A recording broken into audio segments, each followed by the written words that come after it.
Hello children, I am Jutika Chowdhury, PGT English, KB Barpeta.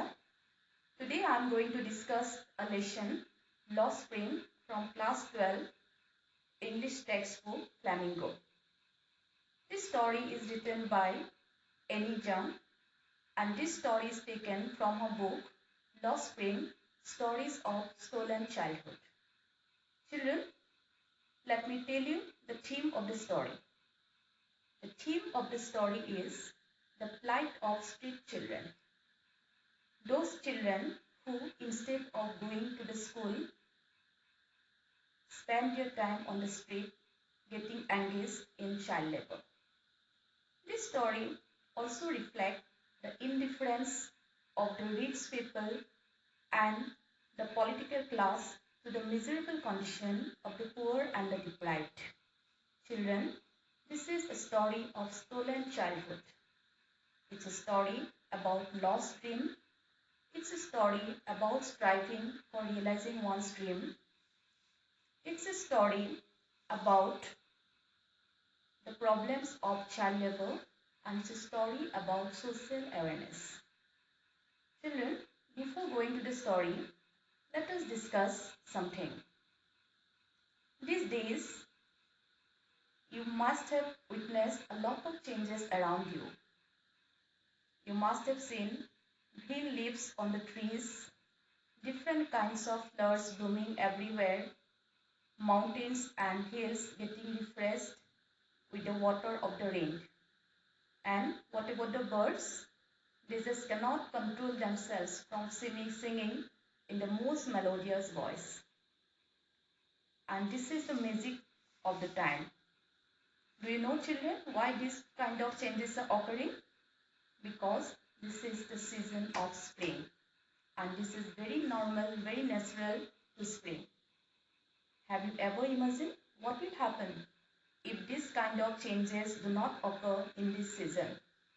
Obviously, there will be no beauty left associated with this season and we all will be lamenting over the lost spring. Similarly, childhood is the most beautiful period in one's life. It's a period to enjoy love and care of the parents, to play, to have education, to enjoy everything. It's a period when one doesn't have any kind of stress, one doesn't have any kind of worry. They can live a carefree life. But children, have you ever imagined if there are children who enjoy everything in their life? No. They do not have access to education. They do not have access to proper health care. They do not have access to proper food, water, and all the things which they should have enjoyed in this phase of their life. Children, today in this story, we are going to meet two children who also work as child laborer. This kind of works like love, care, education, these are just aliens to them. They have never enjoyed this thing in their lives. And they just spend their time on the street. And what they do? They just pick rags. One of them is rag picker and another works in a bangle factory. Today, we'll meet the boy who works as rag pickers. Children, his name is Sahib. Sahib-e-Alam. The meaning of his name is the Lord of the Universe. As the name suggests, he should have been a Lord of the Universe, means he should have everything in his life, all the facilities, he should have education, he should have proper food, he should have everything. But in reality, he doesn't have any of this. He doesn't even have a pair of slippers. And what does he do? He is a rag picker.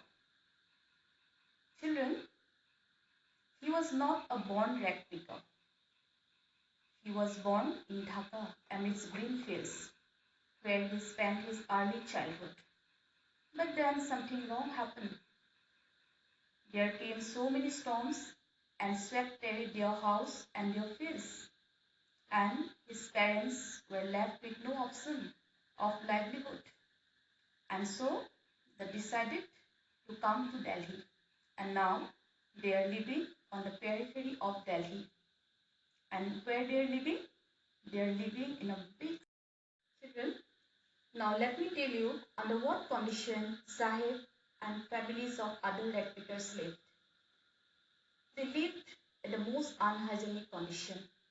They lived in mud houses and they didn't have access to proper running water, drainage system and sewage. They pitched a tent wherever they find their food. So this is the kind of life Sahib and the families of other recruiters were living. Children, do you know Sahib also had a dream? Of course, he knew he might not be realizing his dream, but he had a desire to go to school one day. Right now, there was not a single school in their neighborhood, but he had a wish that one day somebody would come there, construct a school in their neighborhood, and he would be surely visiting that school. Children, sometimes what Sahib does, sometimes he just wait outside a club and he watched the young people playing tennis. He also had a desire to play the game, but he knew that is just a dream. Once he received a pair of discarded tennis shoes. The moment was precious for him. It seemed as if his dream came true.